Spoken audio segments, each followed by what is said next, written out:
New in Stella Architect 4.2 is the ability to work with modules using the AI tools in build mode. I can take this model of hares and lynx and say add eagles, which will prompt the AI to add eagles to this model. It's warning us that we haven't shared this model yet with the AI, and in this case, I'm going to let it. And now the work will proceed.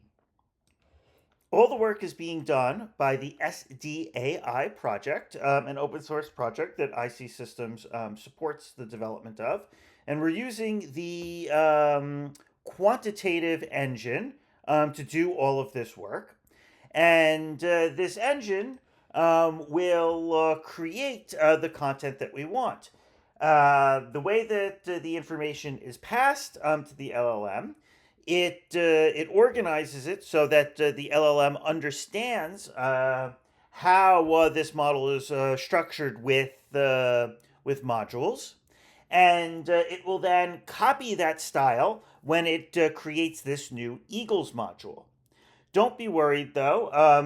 The AI tool will not use or create modules unless the model that you're using it with either uses modules, or you've asked the AI itself to create the modules.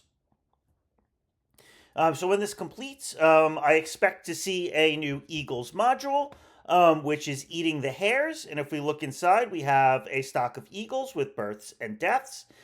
We calculate an eagle death fraction based upon the hare density, and we compute a hares killed per eagle, which is used in the hare deaths equation.